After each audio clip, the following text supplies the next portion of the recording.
We are beginning the first webinar for Focus in the year 2024. We beginning with a bang on managing buildings using artificial intelligence and IoT. So as we progress, you will understand on the subject that we are talking, and just this is our managing committee, Forum of Critical Utility Services, and those who are now joined, probably could see the screen, which will come again at the end. If you're interested to join this movement called Focus, please use your scanner and join. It doesn't take more than 2 minutes for you to join and get your membership certificate on your mailbox. And why are we here today? So welcome everyone to our webinar, Use of Artificial Intelligence and IoT in Managing Buildings. So we are delighted to have participants from around the globe. We have people from UAE and a couple of people from Singapore have joined. And we're going to understand how AI and IoT are revolutionizing the management of our buildings and spaces. These technologies promise smarter, safer, secure, and more efficient environment. Today we will explore cutting-edge applications, trends, and tackle the challenges in adopting these innovations. So we are joined by leading experts ready to share their valuable insight. So I'll have a question for all the participants. So how do you see AI and IoT transforming building management in the next decade? So you can post your answers in the chat box. Okay, I just want to introduce our president of Focus today. This year, Mr. Ashish Rakeja has taken over and have give opening remarks. We have Vice President Jatin Shah, who is the National Director at Colliers International India, boasts 18 years of seasoned expertise in Indian real estate, managing projects, life cycles domestically and internationally. Jatin excels in design, procurement, and overall development, offering valuable insights on technical due diligence. His leadership has guided team to deliver value-added suggestions, benefiting clients with cost-effective, timely, and buildable solutions. So through his collaborative approach and wealth of knowledge, Jatin's contributions resonate across multiple projects, enhancing outcome and client satisfaction. We also have a speaker for the day on the subject, Mr. Rajat Malhotra, Executive Director and Global Head of Engineering Operations at JLL. He works Dynamics, brings over 30 years of expertise in integrated facility management, IFM, and engineering, focusing on business resilience, sustainability, and IoT-enabled dynamics engineering services. Committed to digitizations and AI to transform workplace, Rajat advocates for sustainable real estate practices, engaging with clients, industry bodies, and government entities globally.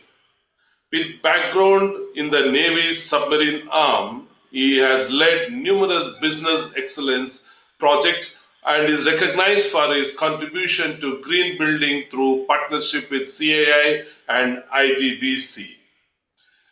I would now welcome our keynote speaker or our opening remarks, Jatin, to say a few words. Over to you, Jatin. Hey, thanks, Dominic, and a warm welcome to all of you. And Rajat, it's a pleasure to have you here. Your leadership skills are known in the industry, and your knowledge on AI and ML and transformation, which you're leading in JLL, I think everyone talks about in the market. So it's great to have you here to talk about it in your lecture. I think I'll just keep it very shortly, but the growth in the construction industry is severely marred, right? When it comes to AI and ML, we face construction industry has been one of the weakest industry to incorporate AI and ML. All of us know about it, or IoT. We are like slow starters. But when it comes to complexities, when it comes to health and safety issues, when it comes to labor shortages, I think that's one industry which tackles the most of the issues as well. AI and ML is currently revolutionizing various industries. We have seen the benefits of it happening every day. People talking, Singapore Parliament talking about it, our Prime Minister talking about it, very, very passionately about it. And I think there's a lot to learn in this seminar, in this webinar today, which Rajat will take us through. Rajat will, I'm hopeful he will touch the various aspects of design, procurement, construction, and also facility management during his this webinar. I look forward to learning from him as well. And just a subtext to AI is about machine learning. It's about computer vision. It's about robotics. It's about optimizations. And a lot of works are happening on profitability, efficiency. End of the day, we are all in business. So end of the day, people will link whatever technology you include through our challenges of profitability, efficiencies, safeties, and securities. So let's deep dive on this webinar. Let's learn what Rajat has to teach us today on various techniques which he has transformed JLL with, and also possibly in various other organizations which he has worked with, including CIA and being a part of a submarine. I mean, that's awesome. That bit I didn't knew about it, Rajat, but great. Great to have you here again. And over to you, Rajat. I won't take much time of yours. I think everyone is here. We have close to about 70, 80 participants, and they are eager to learn from you today. Over to you, Rajat. Thank you so much, Jatin and Dominic, and thank you so much. It's indeed, I'm humbled as well as privileged to be presenting in a group and part of a group that you co-chair with Ashish. So yeah, and thank you so much. In a minute, I'll share my screen. A warm welcome to all the participants. It takes some, I would think, resolve to join a webinar at 11 a.m. on Saturday. So I do hope not to disappoint you. It puts added pressure on me to keep you engaged, and so that you go into a long weekend happy and excited about what's happening in the business of building management as well. So I think before I share my screen, I want to give you a quick overview. I think we're in the midst, on the cusp and threshold of a transformation. And I've been in the business of maintenance for the past 35 years. And like Jatin, you said, I started with the submarine arm, spent almost 20 years in the submarine arm as a chief engineer. And then I transitioned to the real estate industry. So it's been a fantastic learning curve for me as well. And along the way, I realized that we have to leverage technology in the way we manage and maintain our buildings, right? Today, the world is faced with two intensely important elements in our business environment, right? The first being the entire decarbonization that we need to achieve in this world, right? Where the earth is struggling today, and we have to ensure that we contribute to the environment. And in the business of buildings, we are uniquely privileged. And I'm going to appeal to all of those who are joining, is that we as a group and a community influence 40% of the world's carbon emissions, right? Because buildings contribute to 40% of the world's carbon emissions. So for us, it is indeed a position of privilege where we can influence a 40% chunk of the world's carbon emissions.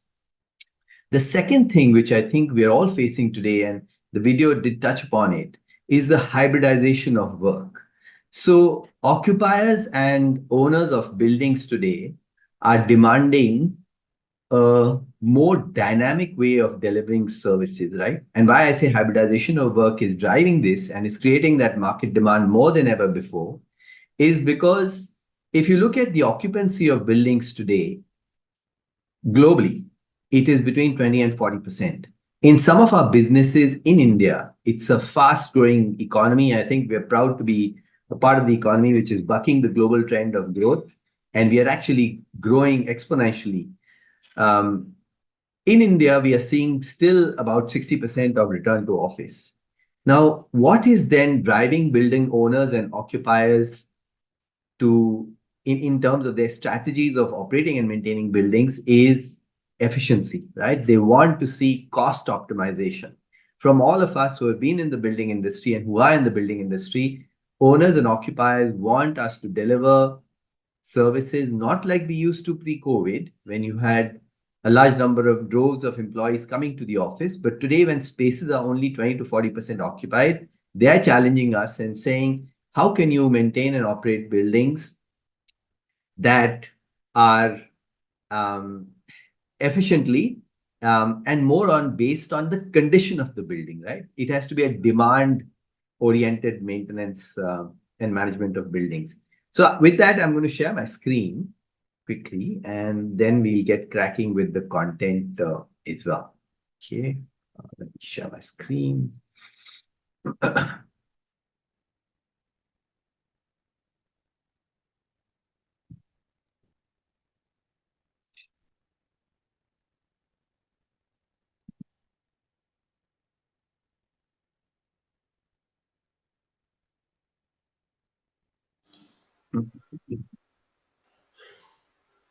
It's not coming up, I guess. Yes, It'll take some time to take. Yeah, it'll take some time. Yeah. It'll take some time. Yeah, it's come up. Are you able to see my Okay. screen? Okay, great. Awesome. Perfect. You just need to make it full screen. Yeah, I will. Okay. Is that fine now? Perfect. Yeah, perfect. Okay, awesome. Okay, let me first start with what exactly is artificial intelligence? It is a term ever since ChatGPT got launched. It has occupied mind spaces of corporate boardrooms to households, right? So that's been the influence of ChatGPT and AI. AI, basically artificial intelligence, are systems that are coded by us humans, and they're capable of performing complex tasks, such as reasoning, making decisions, or solving problems. And those kind of tasks were historically only performed by us humans. The edge that AI apparently has over human brain is the processing of large amounts of data in fractions of a second. Now, I don't want to say this with conviction because we do not understand the brain as well as we would like to. And you all know that we use only 20% of our brain capacity. And it's a very interesting film I was watching with my son the other day. It was about, I think, a couple of months ago. It's called Lucy. And it did open up my eyes that the human brain is capable of much more than actually we tend to allocate to it as capability. So, however, we do claim at this point in time that AI outshines the human brain in its ability to process large amounts of data. Now, there are some thoughts on AI, and I wanted to actually quote from what Stephen Hawking has said. AI excites me, honestly. I mean, like I said, I'm in across my mid 50s, heading into the 60s, and I think I'm at a stage in life where I both fear and I'm also excited about AI, right? Because we have seen a world in our childhood and in our youth which has not been influenced by technology the way it is today. So I do read a lot of what Stephen Hawking writes as well as speaks, and I think I also am a big fan of his ruminations, primarily because his ruminations are bedded in rational logic and science, and he romanticizes science, right, which I love. So he says that success in creating effective AI could be the biggest event in the history of our civilization or the worst. We just don't know. So we cannot know if we will be infinitely helped by AI or ignored by it and sidelined or conceivably destroyed by it. So AI is arguably the biggest event in human history and could also be its last, right? So when you look at the potential that AI has, and we are just scratching the surface. I mean, if you go and ask ChatGPT to write you an article, it will. To write you an email, it will. To prepare a PowerPoint presentation, it will. But what it can do is we are only discovering the potential of AI, which makes it both exciting plus also scary, right? I think in the next 5 years, we will see a transformation in the way human beings live and conduct their daily lives because AI is going to pervade our lives. We cannot avoid it. It will be part of it, and it will be part of all of our lifetimes, those of us who are attending this meeting. Okay, So let me explain to you what are we saying when we say managing buildings, leveraging AI and IoT. So what have we done all these years? So in the past 250 years of managing, operating buildings, or just, I think, managing and operating machinery, if you look at the age of industrialization, we have gone by a very simple dictum that we will manage, operate, and maintain based on frequency, on the running hours, and based on demand, right? So let me explain this. Let me explain these three. When you buy a car, you go and get it serviced. And if it's a good car, you would want to obviously get it serviced with the authorized OEM. You'd get it serviced once every 6 months. So that's frequency based. Or every time it closes, it completes 5,000 kilometers or 3,000 miles, which is running hour based, or the car has a defect, which is demand based, right? So that's how we have been maintaining anything that we see today. You get your air conditioning maintained, air conditioning systems at home or in buildings maintained periodically. Everything that we use today in the domain of machinery and equipment is maintained periodically or based on the usage, right? What we are saying here is that this will no more be the case. So we have seen some global standards in maintenance evolve as well. So there's a standard which is used in the United Kingdom called SFT20. And all of the Commonwealth countries, including our own, use various versions of SFT20, right? And which is basically a maintenance standard for buildings or for equipment and machinery. Now, what is, just imagine a stage, and I'm telling you, you can write this down, is in 5 years' time, you will be taking your car in for maintenance only when it tells you to, because it will send all of its data into the cloud. And Jatin spoke about various forms of AI, right? He just alluded and touched upon that in his introductory comments. In the cloud, you would have generative AI logarithms and engines, which will analyze all of the car's operating parameters. It could be cabin temperature, it could be engine temperature, it could be lubricating oil, viscosity, anything, right? All of this. It will analyze all of it, and then it will tell you that, hey, Rajat, now you need to take me in for servicing because in 6 months' time, I am going to fail, right? That means my car is telling me in 6 months' time, the air conditioning is going to pack up based on the trend it's seeing of the air conditioning performance in the previous 6 months, right? So that's handling large amounts of data. So there is now, what are we introducing? We are introducing a predictive element, right? So that means it's analyzing all of the parameters and it is predicting that, yes, now this chiller or this generator or this transformer needs to be maintained, right? So without impacting, let me tell you, without impacting downtime or without impacting uptime rather.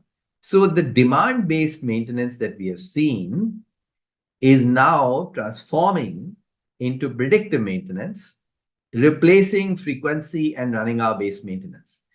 Now, will this happen overnight? No, it will not, right? Because there are old school people like me who still believe in the solidity of planned preventive maintenance, right? So it will take some time, but it will happen. And I can tell you in the next 5 years, you would see this happening in the appliances that you use in your daily lives as well, right? So you are using the first box is the tools and methodologies is IoT delivered predictive maintenance. That means you have sensors that are monitoring all the parameters, say on a chiller plant or a transformer in a building. Those sensors are sending data into the cloud. The cloud has got generative AI algorithms with machine learning, of course. That's what generative AI is. And it will learn from what it will learn and evolve. For example, what is the normal operating parameter of the car? And then it will, or the chiller plant or the transformer. And then based on that, it will do a trending and tell you, we predict that this element of the transformer is going to fail, right? It might tell you hysteresis losses are very high. It might tell you that your viscosity of the generator oil is now low, so you do need to maintain it, right? So there is that element which is happening as we speak, right? Now, all of this is going to be combined with what I call risk-based reliability centered maintenance. So that is where I want to dial back to what I just said initially, is that occupiers and owners are wanting selective maintenance. Not a very good word for an engineer, for engineers on this meeting. They want selective maintenance because they're saying, let's do a risk categorization of the assets. So you do a condition and risk categorization of the assets or the engineering assets in a building. Once you've done that categorization, then we will then evolve a more optimized maintenance plan, right? So it becomes reliability centered maintenance with IoT and predictive maintenance elements completely embedded in it, right? So RCM with IoT and predictive maintenance is what we are going to see happening in buildings in the next decade, right? Or even lesser. Now, what we're also seeing is occupiers today, and Jatin spoke about projects, right? And projects also include refurbishment of existing building stock. Now, that means that occupiers are saying today, tell me, I don't have a big budget for capital asset renewal or capital investment planning or capital investment. You tell me what should I really, really replace so that I don't end up with a building which has got failed utilities. So there is a methodology that we have come up with, and a large number of other organizations, maintenance organizations are coming up with, where you're picking up all of the asset data, you're picking the performance data, and then you're predicting what your capital investment plan should look like over the next 5 to 10 years, depending on whatever sliding scale you want to choose, 3, 5, 10, 20 years. So obviously, it will take into account the end of life parameters that we use, but it will also take into account the performance, the maintenance history, which includes predictive maintenance, and will also include the business criticality of that asset to the client's business or to the occupier's business or the landlord's business or the owner's business, right? So that means what is the business criticality of that asset? And then it will prioritize what investment is needed to be made to keep the building operating and in full nick, right? And providing a salubrious environment to the occupiers of the building. So this is what's happening. And the outcome, and Jatin, you spoke about something very important, right? What is the business outcome that we are delivering? We are here today, the world operates on profit. And therefore, you cannot divorce yourself from the business outcome, which brings down the cost of operating and maintaining buildings, brings down the cost of projects, new buildings or existing buildings that go in for refurbishment. So therefore, that's the outcome that you get. You will have optimized preventive maintenance. You would have optimized capital investment that you're going to make in the building. And therefore, you're delivering real value in terms of dollars, right? And because you're monitoring this building performance through IoT, and which is already happening today with smart building automation systems. But with AI, that management becomes super, super powerful, right? And therefore, you're ensuring that the environment inside that building is healthy for the occupier of that building, right? So there is a huge amount of tangible and intangible benefit that we will see in IoT-enabled or AI-enabled condition-based maintenance, okay? Now, let's call it dynamic maintenance. And in JLL, we've started calling it dynamic maintenance. So let me explain to you what the workflow would be, right? The workflow would be that you have all of these. If you look at the bottom left side of the slide, are you able to see my screen? Is my audio clear? Yeah. Okay. Rajat, it's going on really nice. Continue. Okay. Okay, great. So if you see the bottom left-hand corner of the slide, you'll see a lot of equipment and assets which are named there, right? Now, all of these are sending their parameters into the cloud. In the cloud is the AI brain. It's analyzing the parameters and it is giving you two elements of insights. One, I call it diagnostics. Diagnostics is basically your threshold alerts, right? So typically all building automation systems today that we design and we install and then we manage, they're designed to give you threshold alerts. Hey, listen, the temperature in this room is higher than what it should be. It'll give me a threshold alert. Or that the pressure drop across the air side of an air handling unit is higher than it should be. So it'll give me an alert. Or the leaving or entering water temperatures of a chiller plant are not as they should be. So that will give me an alert. So these are alerts, right? Which are just based on singular or a group of parameters. The magic happens when you deliver predictive maintenance. And that magic is what AI brings to the table, right? It is analyzing that data. It is coming up with its own assessed normal situation. It is measuring the variances against that normal situation. And please mark my word. So it is coming up with its own assessed normal situation. It has machine learning and generative capability. It will come up with its own assessed normal situation. And then we'll measure what are the anomalies against that assessed normal situation.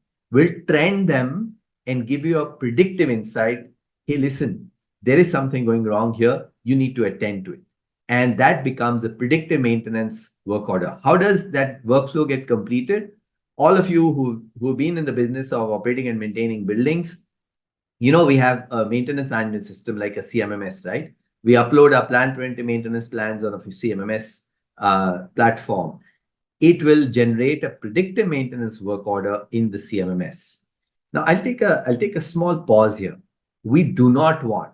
Today, I have alerts which I get on my Outlook in mailbox, and they go into tens of thousands.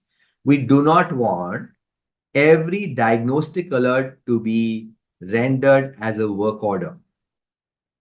We do not want. It will raise the cost of maintenance. Why? Because it means that every time there's a diagnostic alert, the work order management system or the CMMS is sending a work order to a technician to go and check it. We don't want that, right? It'll raise the cost. So we want insights which are actionable and are of predictive nature. So that means they predict that there's going to be a failure that gets generated as a work order and it gets attended to. That gets tracked in the maintenance history. So till now, if you look at a standard CMMS, your maintenance history will contain the what we call as preventive maintenance schedules or preventive maintenance evolutions, PMs.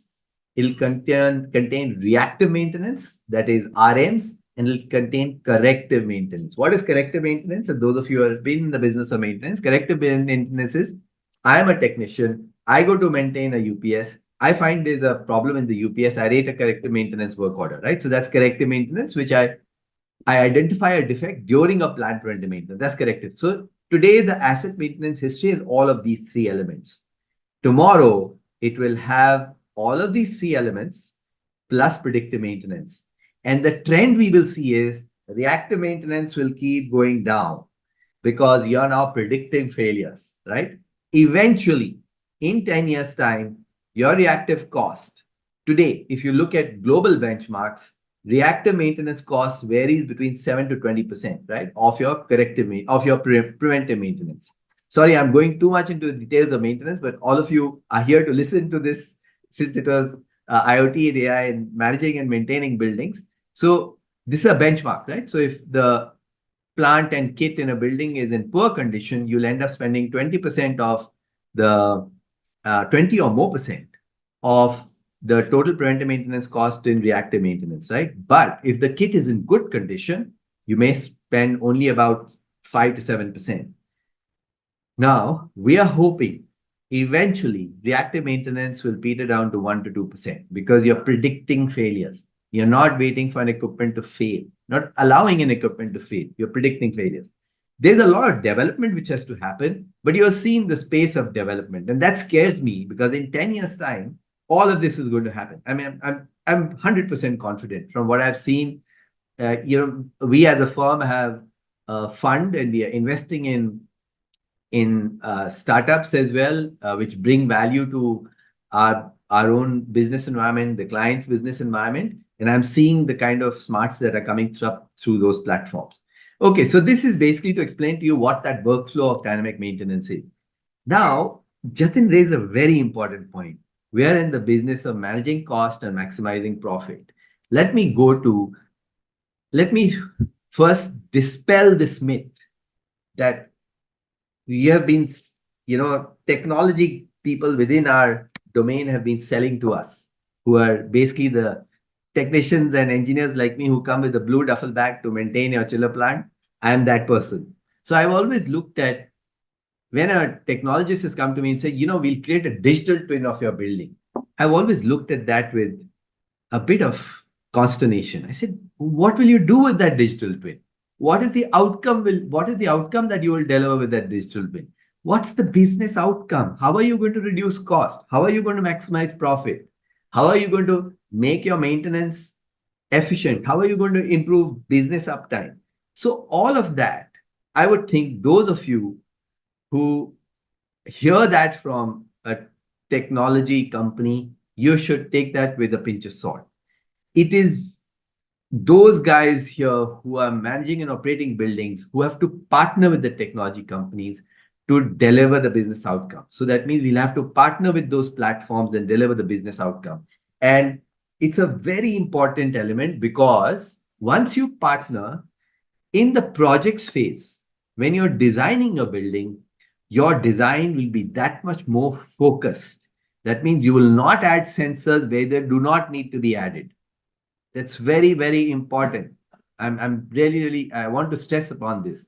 You're going to reduce the cost of building automation systems because you will say, I don't need a sensor here. This kit is not going to be critical to business operations in the life cycle of this building. I do not need the sensor here, right? I need a sensor in these asset classes. And that then goes into the design specs. So you're becoming now more focused when it comes to a building automation system with an AI ML engine overlay on the building automation system in terms of sensorization, right? So sensorization and the BMS designs will also change. And how we operate those BMSs or maintain or exploit those BMSs is also going to change. So if you look at a typical building, and I've just taken an example, the asset count, HVAC, and I'm saying talking of a tropical building, HVAC will account for about 46 to 50% of the assets, right? And the rest is there for you to see on the left-hand side in the pie chart.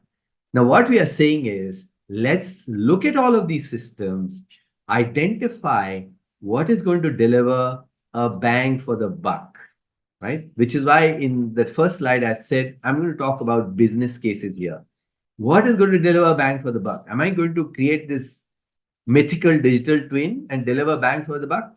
I'm sorry, no. We will have to look at these systems, and then as the AI ML engines advance, we'll have to say, okay, today I have the capability to deliver predictive insights on a transformer, which is why I want the transformer to be monitored. And therefore, these are the kind of sensors that we need in a transformer. And I'll come up with a points protocol, which goes into the business, into the BMS design, right? So it's very important. This slide is important to me because you have to focus on every asset class. What is the business outcome you're going to deliver? And I'm going to talk a bit more about it in the next slide. So I talked of maintenance cost reduction, right? If you look at SFG 20, and if you see the center column here, these are existing schedules as per SFG 20, right? If I'm taking a chilled water system, I'm taking a BMS system, I'm taking an AHU, and these are just examples that I'm giving you. Now, all of these are the maintenance frequencies that are defined in SFG 20. So when we implement a maintenance plan and we upload it on a CMMS and we promise an occupier or a owner of a building that we'll maintain that plant and kit, that's a maintenance standard that we use, could be a version of SFG 20 in India. And then we are saying this is the frequency of our maintenance. We are saying you will optimize these frequencies. I will not, for example, and I'm willing to be quoted here, I will not maintain a pump at all. I will just monitor the pump through IoT, and we will move it to a completely predictive maintenance model, right? That means You would then be measuring the vibrations of the pump. You'll be measuring the electrical signature of the pump motor, and you'll be delivering predictive maintenance insights. We are telling you what the pump's performance is. If there's a cavitation, if there's an impeller worn out, it will be able to measure the vibrations and tell me that, listen, in 6 months' time, this pump is going to fail. You need to change the impeller, or you need to change the bearing because the vibrations are much higher, and the vibration signature indicates to us that the bearing needs to be changed. It's a roller bearing, and it needs to be changed, for example, right? So all of this is super important. Is we have to, as engineers, why I'm saying transformational is we have to start thinking in ways that we have not thought before. What am I going to design? Is what Jatin said. What am I going to operate and maintain? And how am I going to deliver that business outcome of optimal maintenance, right? Okay, so this is, I just wanted to quickly recap the flow. We have looked at the workflow of what predictive maintenance is. We looked at the potential of what it will do. We have seen how it's already influencing the design specs of new buildings or refurbished buildings. We are seeing where do we deliver and how do we deliver the bang for the buck. Now, I have not covered energy here, right? Why have I not covered energy? Is because energy is a given. When you monitor a building, you will be able to save energy. However, let me classify this, and again, I'm willing to be quoted for this. Energy savings is very difficult to quantify. Yes, it is easy to quantify if you have an agreed baseline, but very difficult to quantify the full impact of energy savings, right? You may say that I'll save you this much electrical utility spend over the next 5 to 10 years, but this is where I'm going to implore you engineers and myself here is that technology will not deliver it for you. Technology will give you those insights. It is us engineers managing and operating the buildings on ground who have to then implement those insights. We have to be constantly rewiring ourselves to think how we're going to reduce energy. You cannot have, today, ironically, is Earth Hour, right? You cannot have 1 hour in a year on a Saturday delivering carbon reduction to the globe, which is long term, right? There's a lot of responsibility and accountability on us engineers who are operating and maintaining the buildings, but also influencing the design specs of the buildings, that when the technology gives us those insights, we use those insights and then we go ahead and implement them. I have a lovely, example, very heartening to share with you. Is there's a very junior engineer who was working out of office, and he had a full view through a AI and predictive maintenance platform of 4 or 5 buildings. And he identified, because he's looking at it constantly, and that is something so important. I'm giving you this example because we have to look at all of this data constantly. It will deliver us predictive insights, but unless and until we don't keep taking cognizance of that data, we'll not be able to reduce the energy spend. Technology will not reduce your energy spend. We have to do it, and we have to leverage technology. So he was looking at all of the data, and he said, in this client's building, we have a boiler. The boiler is used in the cafeteria. I'm seeing that this boiler has got constant energy consumption, and then there are some peaks that we are seeing even on a weekend. So he went and fixed the situation. And therefore, while the platform gave him an alert saying, need to go and investigate this, he went and investigated it, right? So there is a responsibility on us. It's us humans who are going to still use our hands to maintain the buildings and the plant and equipment, right? So it's very, very important. Now, what are the rules of engagement? I'll come back to this slide. Is let's not touch statutory maintenance. So your cooling tower needs to be maintained. Electrical systems needs to be maintained as per IE rules, which have got revised in the 2000s. Your cooling tower needs to be maintained as per statutory requirements. Your transformer needs to be maintained as per IE rules.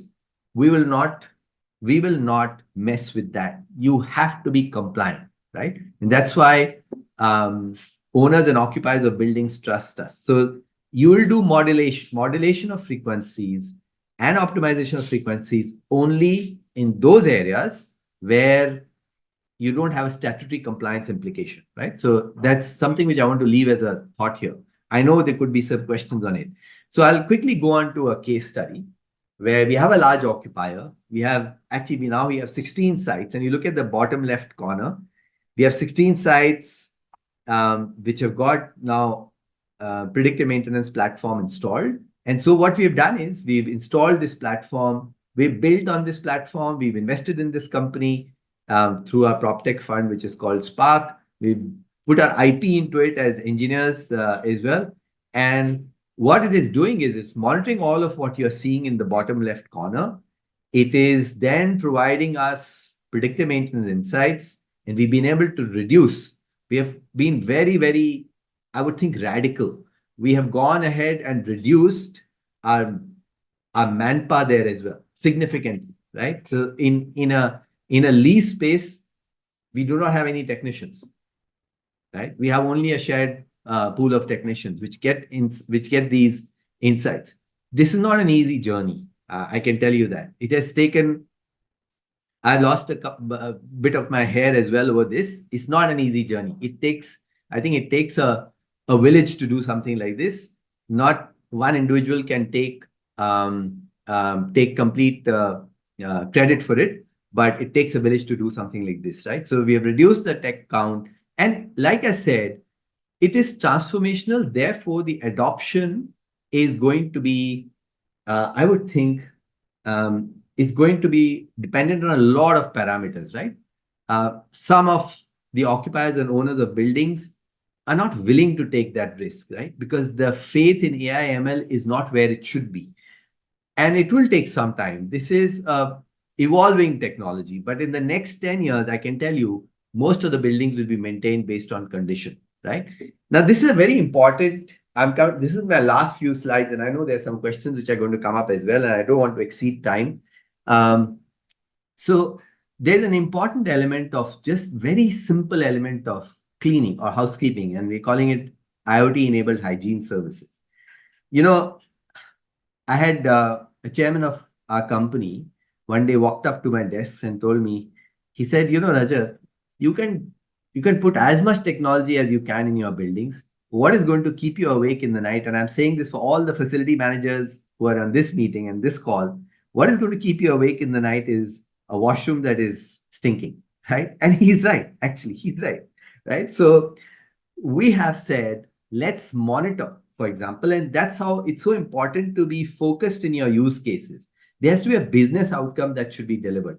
When you're managing a facility, what is most manpower intensive? It is cleaning of restrooms, right? Which is most manpower intensive. So what we are saying is, let's monitor the footfall in a restroom. Let's monitor what the odor producing gases are in the restroom. And I'm not telling you to monitor the fill of a soap or fill of a tissue roll holder. Like I said, let's not do blanket sensorization. Be focused. What is the business outcome you're going to deliver? And then have a small screen out there where if I'm a user of a washroom, I just say, hey, listen, this should be clean. It's not clean. And I have, say, wet patch sensors as well. So all of these are going into this brain, which you're seeing in the left-hand side of the slide. That brain is analyzing all of this data, and it is generating a predictive cleaning work order. And that work order is going to the supervisor, and he's going ahead and cleaning it. And we've done this already, by the way. So we've done this already, and this was a use case, and now there are case studies that we have in our side of things where we've implemented this. I think I'll just take a pause here to explain to you what is. See, AI has also got an additional capability. It will predict what my cost of maintenance and cleaning is going to be. So based on, say, how that washroom, say in a building where you have only 20 to 40% occupancy, not all washrooms are going to be 100% utilized, right? That's obvious. Only some would have high footfall. So based on the previous 6 or 1 year duration of trend, it will tell me what will be my cleaning cost for the next 1 year. So that's the beauty of AI. Based on a last 1 year trend of, say, a portfolio of 16 sites across multiple cities in the country, it will tell me what should be my OPEX or a maintenance spend over the next 1 year. So there is a lot of capacity in AI to make our lives, make us smarter as maintenance engineers. Okay, so these are, I've just spoken about, it's more on demand. We've got a people counter sensor, we've got air quality sensor, and then there is real-time feedback coming from the restroom. And that's what is, Jatin spoke about machine learning, right? So all of this feedback is going back into this brain. It is taking cognizance of its feedback and then it is learning. It might even, for example, on its own, please mark what I'm saying. On its own, it will reduce the threshold of footfall on its own. So if I set a threshold of 200 people, it'll reduce it to 180 people based on the feedback you're getting, right? And say, okay, no, this needs to be cleaned at 180 and not 200. That's the power of AI. Okay, so I'm going to stop here. I'll stop sharing my screen and we can open it up for questions. Over to you, Dominic. And Yeah, Jatin, it's really eye opener, wonderful presentation. I could see when I walk into college office, I can see a huge 65-inch TV at the lobby. You can read all this, whatever you're saying, I could see that. But before Jatin comes and add more, comment on your slide, I have our tech partner for this webinar, who's been, we call tech partner for every webinar. I have Srini. I just introduce, you'll add maybe 5 minutes to your talk. You'll add up further on what you presented. I'll just share his screen. Here is our tech partner. Durang. So we have Srini with us here today. So Srini with over 24 years in various industries, and he's a CRO in Durang. They are the leading provider for a video surveillance and analytic as a service. So he has been instrumental in shaping product design and features and providing market insight. So he's been, and I and Srini, we have been doing many webinars on AI using video analytics. So I would now request Srini to say a few words on your development. How, what do you think Rajat has presented? I'll unshare the screen and you can come on there. Yeah. Yes. Thank you, Dominic. Thanks, Mr. Jatin and Rajatji. It was a wealth of information from the practical perspective. We keep on developing things, without having input, like you said, from the, real world scenarios. Our solutions will become obsolete someday. So thank you so much for that, sharing of so many use cases and information. So just to give you a background, Durang, which is also Dur Ank, so to say, right? So what we do is we're a complete VMS system on the cloud and integrated video analytics as an open platform. So what we have done 10, 12 years back, we have created a platform which is scalable and also which is catered to the any kind of a change in the environment. And based on the use cases, we develop the video analytics. We are not a box. We are not a closed system. Surveillance has been a very, very simplified in terms of its usage, just to keep the record of evidence. Beyond that, it was not used for many other purposes. So what we have done is what we call, surveillance, do more with surveillance, right? So you have situational awareness that is coming from the cameras, which you can use it for your predictive analytics, or you can, integrate them with your IoT devices. So if the platform is open to take the inputs from those IoT devices, and then create a layer of computer vision on top of that data and also video data. The synergy can help you in coming up with a situational awareness and also future predictive analytics, which can become a proper decision tool. See, end of the day, AI is a decision tool as of now. It is not going to take decisions. Rajatji, you said it right. Today, it is only going to give you the inputs to take human intelligence to do a predictive or existing scenario-based decision. Okay, so in a way, it's a decision tool. Whether the decision is automated or a decision is left to the human intelligence, at the end of the day, we are the ones who are taking decision. Like you said, like if somebody has to go and look at the HVAC system, that work order cannot be wasted by automated work order system unless somebody actually does a little bit of involved decision to do that work order. So that is where the IoT data, which is a raw data, and video data, which is a computer vision data, combining these two and creating AI ML scenarios where the platform can integrate and fusionize these two and come up with a decision factor, and also predictive analytics for you to take a further step into the future and look into the future. So these two are the ones which actually helps. Sorry, I'm in a farmhouse here. There are a lot of ducks behind, so there's some disturbance. Pardon me for that. So that's where I think a lot of these systems has to fusionally work together to come up with the end purpose. And Durank is that where we did both of the things. One, we have eliminated the capex by putting the entire solution in the cloud. And also we have created a complete open API scenarios where we can take a lot of this IoT device data and then do analysis within our system. Even though we are a VMS and analytics, video analytics company, we can still take the data input and give you the output in your command control. And beyond that, we also can send our data, video data, to your downstream systems or to your external systems, where the input of our video analytics data can be taken as an input into that and then do further processing. So on both sides, we're open architecture in terms of our solution. Thank you, Srini. Thank you for joining us in the panel. We have wonderful participants. So before I open for open discussion, I would request attendees, those who would like to interact over phone, you can raise your hand so I'll allow. And we have a Q&A box down. You please put your Q&A. I would request our moderator, Jati, to take this question answer and also make it interactive. So those who want to talk, raise your hand. So we'll allow you to talk later. So over to Jatin. Jatin. Thanks, Rajat. So it was very insightful. And Srini, thanks for talking about camera.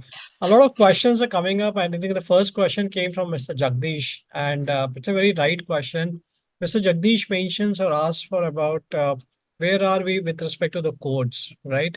Uh, are we able to get in our NBCs or in our codes about guidance? Can we extract some guidance on AI and IoT in our from National Building Code or any other code, or what is the way forward? Because this is one important aspect which I think, as Mr. Jagdish mentioned, and he himself is a great, elevator consultant. And so, thanks for being here on this panel, on this webinar today, Mr. Jagdish. So over to you, between Rajat and Srini, if one of you can just take this question and quickly in a minute, respond to this, please. Yeah, I've attempted to, and please do weigh in as well, Srini. So I've attempted to respond to it in the chat itself. It's a great question.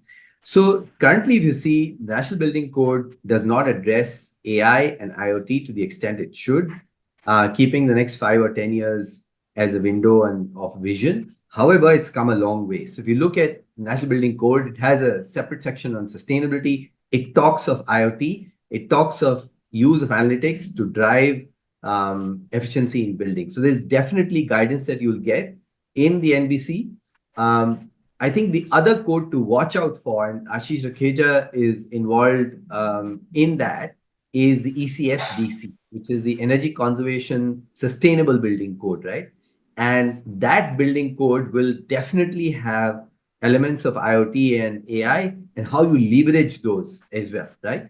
In the domain of maintenance and operations of buildings, what I've spoken about, and I'll answer the second question which came up in the chat as well from Mr. Manikandan, is how do you actually propose a business case to management? He said that, how do I say that I is going to, which I think I've tried to cover in my presentation from a completely practical standpoint, is there's a responsibility on us as operators and maintainers of the building. The code is not going to solve everything for us. There is a responsibility on us to keep our vision razor-sharp focused on those places which will deliver a business outcome. And I just love the point Mr. Srini raised, is where do I leverage video analytics? Now, you look at a large campus, you're having a large petrol party, look at a large warehouse, you're hamstrung with your ability to respond to an intrusion. That's where you will use this, right? Because that will deliver to you. You're reducing the number of people required to patrol the perimeter of that large facility or campus. You're using technology, and all of that is then delivering the efficiency because you're reducing the number of people, right? And you're reducing the man hours that you're spending on all of this. So I think the onus is on us, operators and maintainers, to look to remain, not get, I would think, not get disoriented by the whole promise of the digital twin, but remain focused on what's that business outcome. Yeah. No, I have to just before Jatin and Srini comes in. We are so honored to have Santosh Warik, who's the director of Master Fire. He's also there as a participant. He was our chief guest the last week. We had a National Federation of Electrical Safety. He's also there, and he's one of the pillar of National Building Code when it comes to Part 4, which is fire and life safety. He's also listening to us, and I'm sure if he's coming to say a few words. But I would say I'll add a value there, National Building Code, whether the code has been violated. So our cameras or probably the video analytics can add a value. Somebody is blocking the exits. Okay, so we have seen many places where the facility guys push their cart and keep it on the exit door, where he knows that this is not accessed, so it become a storage area. So the video analytics in some time can give certain alert, and also if there's an emergency situation, if the firefighter is coming in, this whole thing can come up in their pad if they're carrying it, and they can see which entry is the safest to come into the building. Though there are multiple entries to the building, if you can access through BIM, the CAD of the building, he knows the firefighter to guide the entire evacuation.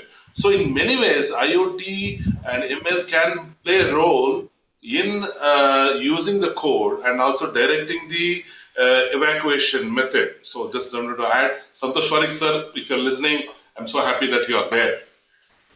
Yeah, so great. Welcome, Mr. Santosh Parekh. I think it's a pleasure to have you here. Moving to the next question, I think a very insightful question. I will just ask, it's from Mr. Jay Gupta.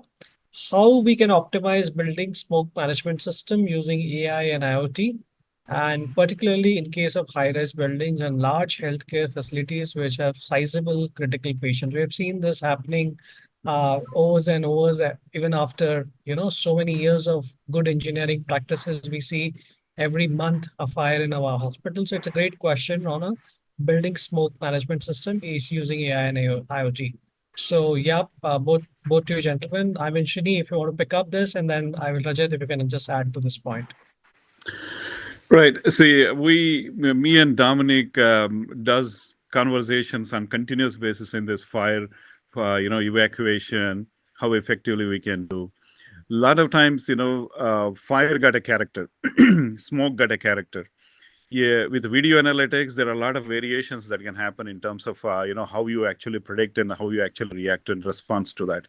But my point is, the occupancy of each floor, like say for example you have a 40 floors building, and if you know on your fingertips what is the occupancy of each floor with the cameras that have been already existing, and cameras been watching the people moving back and forth, and if you have that list of number, and if the fire is happening at some level where they exit, and then the evacuation can be planned quickly, those things are very important in terms of how to manage the fire situation. Evacuation thing, if you have the numbers, critical numbers of the people, occupants in each floor, if you know, on your tab, if you see that numbers, and if your tab is telling exactly where they are all actually moving, and you have the live feed of those cameras coming into your tab, you will have eyes on the ground, and then exits, and then all those things can be planned quickly. Great. Rajat, you want to add some point? I'll check because the question was on the smoke management. Smoke management, correct. Yeah, if Santosh Warik sir, if you can add a value to what code talks about this smoke management, if you're, I'm if you can speak, I will allow you to speak. If you can unmute and give certain, inputs on that. Sir, I don't know if you're listening, maybe you can unmute and speak a word.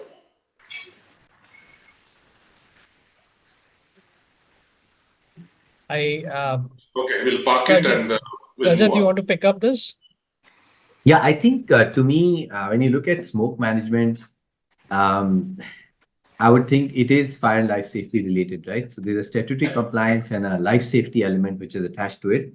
So we have to ensure that the systems, and Mr. Srini has very rightly pointed out, we have to ensure that the systems that are delivering the insight, we'll have to work with the designers of the systems to deliver pointed insights to us as well, right? That's so important because this is really life safety. And um, I am anything related to life safety. I handle that with tremendous amount of care. So we have to collaborate with AI ML platforms and ensure that whatever they deliver to us um, are able to enhance our ability to manage fire and life safety of a building. So I think, are you saying, in my knowledge, are you saying that do we have AI ML, generative AI algorithms available in platforms today? We have alerts, like as talked of diagnostics, you will get an alert, but do you have AI ML engines which help you predict that there is a fire which could escalate, for example, or that smoke is not coming from somebody preparing a cup of tea in a pantry and it's actually coming from a fire? That I think is something which is going to happen, which is yet to happen. So it's a space to watch out for. But purely look at the potential of AI, we can give a number of use cases to the technology firms, and they'll come up with solutions. I think what I'm Come on. my Wonderful. my focus my I implore the users and the operators and maintainers to collaborate and partner with the likes of Mr. Srinivas and provide them that, no, this is what I need. Give them the challenges, they'll come up with the solution, because the AI has phenomenal potential. Right? Yeah. I Santosh think Wali sir, Santosh Wali Santosh, sir was trying to unmute yeah, and say a few Santosh, words. yeah. Sir, on the smoke management, can you have a word, sir? No, actually, means NBC also advocates that extended BMS should be there for all protection systems or fire protection systems in the building. So right now, major issue is water storage for the fire is utilized for domestic purposes.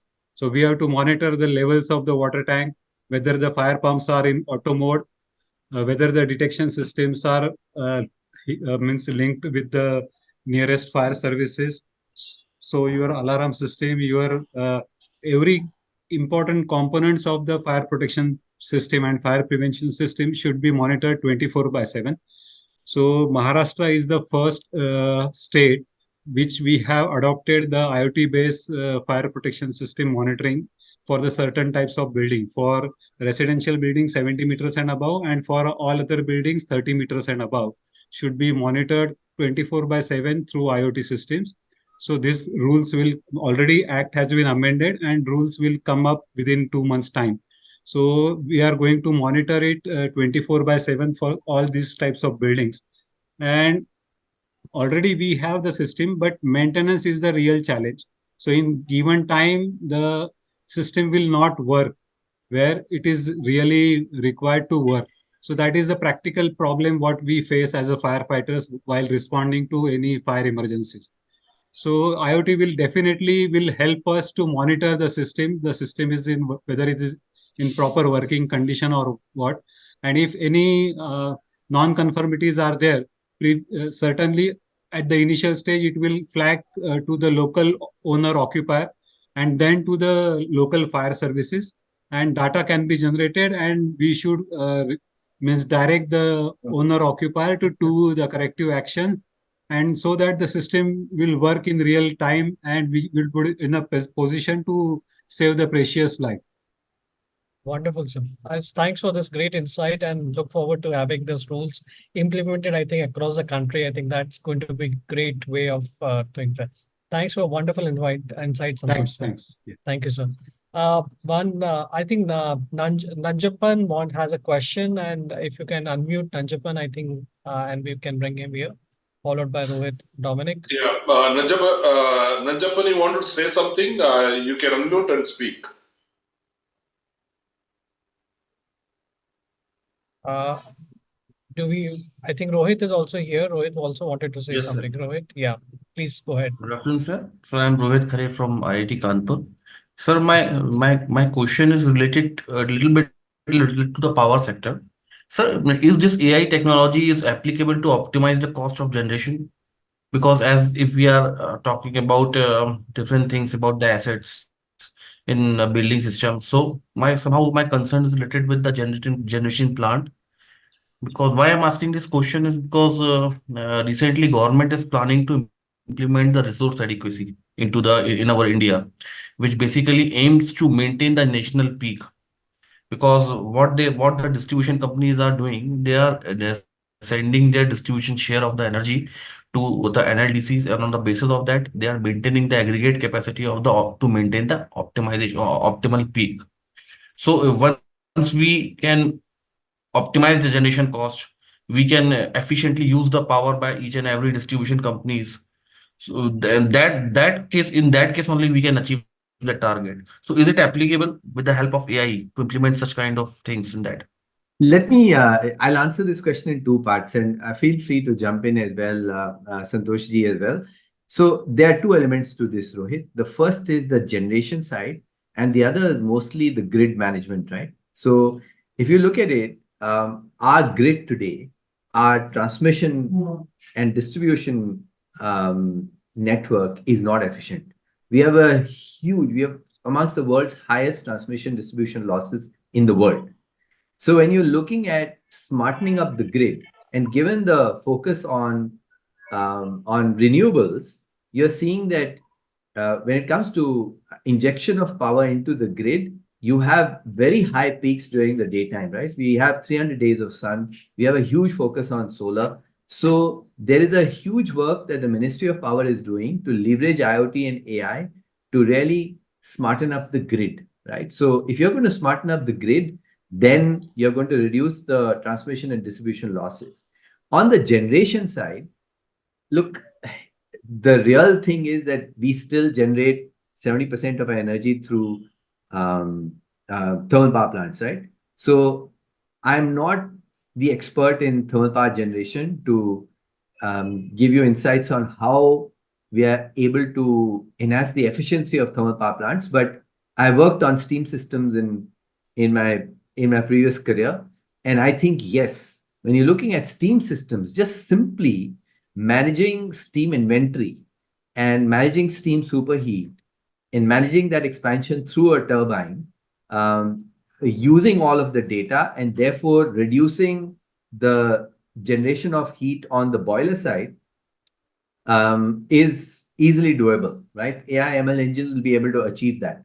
Whether it's happening in our thermal power plants or not, I mean, we'll have to probably reach out to National Power Corporation or NTPC, and they would let us know what's happening on the generation side. But on the grid side, reduction of transmission losses is a big priority for Ministry of Power. Great, Rajat. Mr. Santosh, do you would like to add some points to this?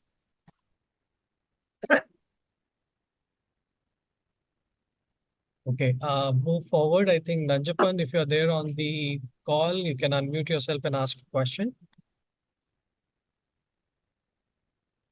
Okay. I think I'll just take the last question, Dominic, before we close this. And I think just wanted to say that Jagdish ji is also part of ECSBC code, and he is co-chairing with Ashish on that. The question is from Ashwin. Which I think you touch base, Rajat, very clearly that one of the key pain areas of the operation team is over putting so many sensors and not knowing exactly what to put and where to put. But you nicely touched that we should know exactly where to put how many sensors. So is there some definition of optimization on the field sensors, or any thoughts or directions which you can give to the team here so that we can be careful while someone comes and sells us, tries to sell us the product? So Yeah, just give us sure. a two bit of your direction to us. Yeah. Yeah, sure. I think this is a this is one of my favorite topics, right? Because sometimes the technology firms think I'm not their ally and partner, I'm not their friend when I challenge them that tell me are you going to deliver from a digital twin? I am the ally and partner because I come from the operator side. So we have to focus on two elements, right? The first element is let's sensorize only that which will deliver efficiency. So that means it should generate, for example, if it's a high energy consuming asset, it will generate insights which will help me optimize the energy, right? So for example, cooling towers, right? We all are moving now, transitioning to water-based systems. You take a cooling tower. If I'm able to see what is the thermal efficiency of a cooling tower through AI ML engines, I can definitely instigate maintenance interventions to improve the efficiency of a cooling tower, right? That's one. The second thing is look at only non-statutory assets where you can optimize PM frequencies. I give you a great idea is look at all of your pumps, look at all your condenser, chill water pump, move them to a condition-based maintenance. Be bold and say, find the right partner, find the right platform, which can give you those predictive maintenance insights, but move it to a pure condition-based maintenance model. I'm not saying run it to fail. I'm saying move it to PDM, but don't do any plant preventive maintenance. I know a lot of people who who are my age and who have done plant preventive maintenance for so many years, they're going to kill me. But I'm saying we have to be bold, right? That's the only way to deliver the Great. efficiency. Yeah. So great. Okay. So bold is the mantra. I think one interesting, Dominic, can you please ask Mr. Ramesh Suryavanshi, who is on this seminar, to unmute himself, and can you allow him? Because he wanted to talk about power generation, and it's very interesting that we have him here, Mr. Yeah. Ramesh Suryavanshi. He can talk to us about AI, what's happening on the field of AI on power generation side. So that would be a related question to Mr. Rohit earlier. Yes, sir. Yes, sir.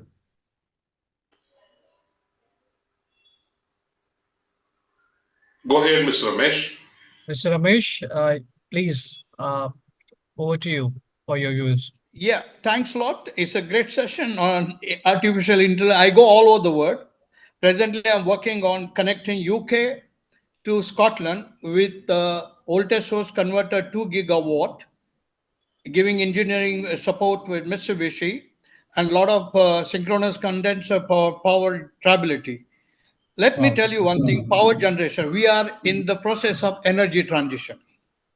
Now we're Yes. talking, Rajat was talking a lot of high transmission losses. Let me tell you that I'm also working as an expert with Central Electricity Authority. I bring 3 decades of uh, international experience. So here, the thing is that now we're going to stop all conventional power generation because of energy transition. We'll be having solar and renewable and windmill. So to evacuate that power is only HVDC answer, which is the smart way of evacuating the power with less uh, losses. Now, as it is existing transmission line, let me tell you very interesting. Rajat was telling very high kind of losses. If we can reduce it to international norms and standards, then we will be saving billions of dollars every year all over India. I'm talking the grid. I also meet a lot of power chairman from NTPC, Power Grid Corporation chairman in Paris session where I deliver the lectures. Okay, they are very high level power and all. We talk AI. We're going to standardize everything, a lot of things with substation. But here, when as a answer to the question of Rajat to reduce the losses, I'm a part of Department of Energy America where we have sanctioned 55 billion US dollars to evacuate the power, optimize the transmission losses, and evacuate power smartly by applying or employing or deploying the latest technology is called smart power electronics, but we yet to do it, and I'm addressing it. The CEO wants me to give my international kind of experience and experience. I have hands-on experience how to compensate. Now, Rajat, Yeah, you can take my phone number and we can do it, will help. I'm a part of lot of committee. I'm working group committee of IEEE USA, where all are doctorate and power system scientists. Now it is data driven. I meet lot of data scientists also in the world, and I address who is going to synthesize, validate the data, not those guys with the decades of experience in power system. Now answer the evacuation of the power if we employ the facts on transmission line. Now, whatever I'm giving you layman's language, not with the formula or mathematics, if you have the transmission, you attach facts, flexible AC transmission, and you existing power, whatever X is, you can add 50% more power you can evacuate by employing these facts power electronics like STATCOM and many other things are. The facts owner is Dr. Narendra Hingorani. He is 82. I meet all the authors in the world. I go all the universities in the world. So this will be very helpful. And I really check with that how we IoT, how AI can take it. So tell me, then I will tell you the inputs are correct or not. The inputs are required. AI is not intelligent, it does mathematics, calculation. But if the inputs are garbage, the garbage comes out, then that's a big problem.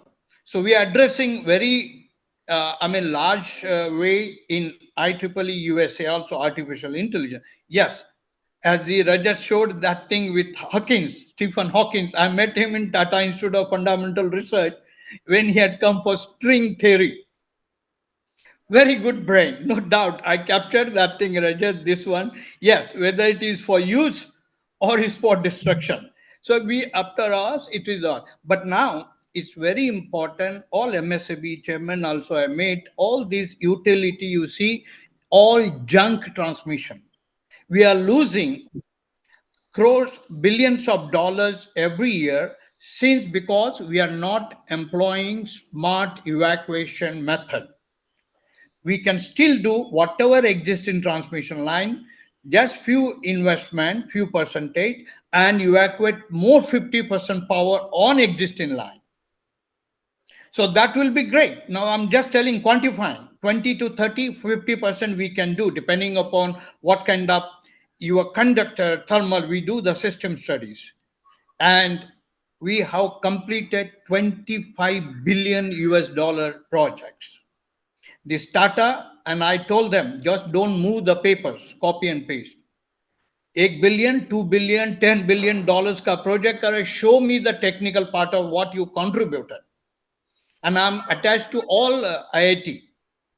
Whenever I come here, I'm in India, and that is what. So Rajat, again, I'm telling you, you're talking now. We are by 2025, by 2050, all fossil fuel run power plant will be shut down in the world. Now it's only renewable energy and HVDC, smart way of evacuation. If you employ the HVDC, is a smart way with less what technology you use, then there will be minimum losses, not the what losses you are see. People talking 30, it's a criminal. We don't hear that thing in America. When I was talking to American Grid, American Power, they were laughing. I said 30%, people talk 37. It's ridiculous. It's not that. The technical losses are less than 5% if we design properly. But show me the things. All people, consultant here. I'm employing lot of doctorates in Romania office, in Italy office, in Paris office, in Germany office, in UK office, and USA. I'm employing them by taking interview. But we need a good people who can do the smart. I'll guide them. So what is the answer is my request you all, and we will make energy transition and help India to do successfully do the use the renewable energy. This is the part what you have spent 100 years back. We started with Edison, then Tesla, same amount of dollars, which is difficult to quantify. I'm talking 100 years what we have spent. Same amount we'll be spending in coming technological called energy transition, renewable energy, HVDC, and for grid stability. If you employ them, grid will collapse. It's not virgin grid. Now the grid is IBR rich grid. I'm core technology person connected with the big. We are contributing standards where word will follow. All are doctorate working with me. Great, Okay. So Ramesh, sorry. So that's lovely, sir. Anything happening in the Indian scenario? I mean, you're working with Indian government on this, or it's uh, all happening in the US? I mean, just wanted yeah, your two bits around it. That where is our country moving in with the vision which government yeah. has, or how are you helping government to establish what Rohit asked a question that how to use One more technology thing I want to to add in that. Rohit, can you unmute yourself? So, how to ask this question? I mean, how are we improving the generation capabilities and all using the technology? Or you just very nicely spoke about transmission losses and how you're helping to reduce it. But anything around the Indian scenario, sir? Just wanted to hear Good, in next before we close the good. session, sir. Yeah, Jatin is a good question. I was giving my all my international experience, only 4 5 years in India, and then more than 3 decades international. But then CEA, Central Electricity Authority of Government of India, invited me recently to help out and give your international expertise on power generation. But we're going to stop all these things. I'm talking renewable energy, HVDC, and synchronous condenser, and evacuation of the power, and addition to that, subsea cable. The thing they called me, and we had 2.5 hours. We'll have now successive kind of meetings next month, and then I will tell them what technology, because I go all the manufacturing companies in the world for design and kickoff meeting and testing the things. So I know the thing technology by core. I will help it out to India. I'm really going to give it back to India on renewable energy, HVDC, synchronous condenser, transmission line, and power generation. But the power generation, now we have taken decision, whatever running, it has to run in efficiently by using the latest technology, which they are not. I have seen enough of a power plant, but we're going to stop it. So let us not work on that, but work on renewable energy. How we can evacuate, because you cannot go, as you people are more expert on green energy, CO2 print, and kind of this thing. If you have 2 degree temperature rise by 2050, we'll not have a future. So renewable energy. So I'm going to help them in all sectors and give them the latest technology.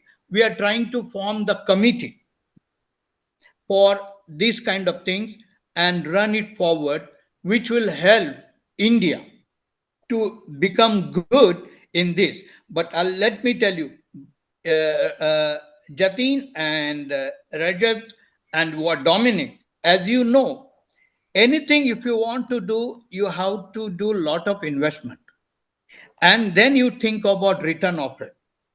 Our R&D is useless. We take it 3% or 2% of your revenue, whereas international companies, they spend around 10 to 11%.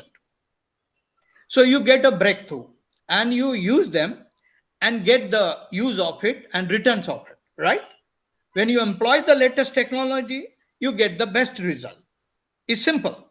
The mathematics is simple, but you have to do a lot of research and development. Now they are given me task that we should start manufacturing subsea cable. I have a lot of experience on subsea cable, but CE has said, Jatin, that 200, and they quantified that 290,000 kilometers of subsea cable will be required. It's a huge, it's $1 trillion investment, $1 trillion business. And the investment to do that, I told them $1.5 billion to establish the company. I will give the thing. There are 3 4 player international. They produce the subsea cable. China has also came in. China is ZTT. Otherwise, the best guys are Prysmian, NKT, and all. Okay, so lots of things are there on power generation, renewable energy, and HVDC, and synchronous condenser for grid stability. If you don't use synchronous condenser, you finish. The grid will not be stable. So I have addressed it, many POSCO chairmen and all that in connection with me, all the top guys and all. I'm going to help them out. Whenever I'm doing executing projects, I never employ Tata, L&T. They are I think just simple people. we are Yeah, thank you. running. Yeah, we are running out of time, sir. We have Yeah, allocated sorry. time of 12:30. So, Jatin, you want to sum up the whole session and wonderful session. The first webinar from the focus side. We will continue to have many more. Jatin, over to you for closing remarks.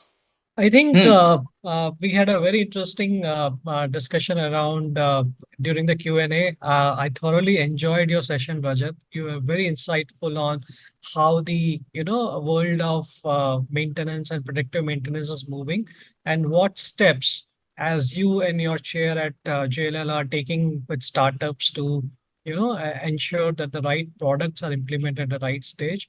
Uh, I I also feel personally that we should have a discussion with Mr. Jay Gupta and Mr. Ramesh and Mr. Others who are like eminent specialists here in their respective field, who can come and talk to us about their experiences and educate all of us. So this forum is not competing with any other multi forums in the country today. We are trying to take everyone together. We are trying to build everyone together in this platform of focus, so that everyone can come and talk about electrical, about generation, about transmission, about fire, about elevator. And I'm very nice of all the panelists, all the participants to be here on, as rightly Rajat mentioned, on a Saturday, on a long weekend, just before the Holi. And thank you so much, Rajat, again for accepting us to be here. Thank you, Srini, for your insight on cameras and CCTVs. I think in the construction world, we are engaging a lot of LiDAR cameras and 3D scans and taking the construction management to the next level. So, Srini, I'll speak to you offline, but we need to talk about that as well. And Mr. Ramesh and everyone else, thanks for being here. Again, please come and join us at Focus. We want every one of you to be part of this nice organization where all of us can be here. I have noted down your number, Ramesh. Yeah. Okay. Thank you. Thank you so much, and Thank wish you you. all a very happy Holi on Monday, and have a nice weekend with your families and friends. Thank you so much. Thank you. Bye. Thank you Thank so you. much, Jatin. Thank you, Thank you. Rajat. Thanks for joining. I know it's Saturday, week off, but anyway, a long weekend. Happy Holi to everyone.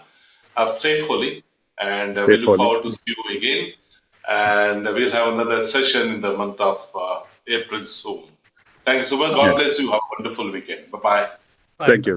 Thank you very much. Bye. Bye.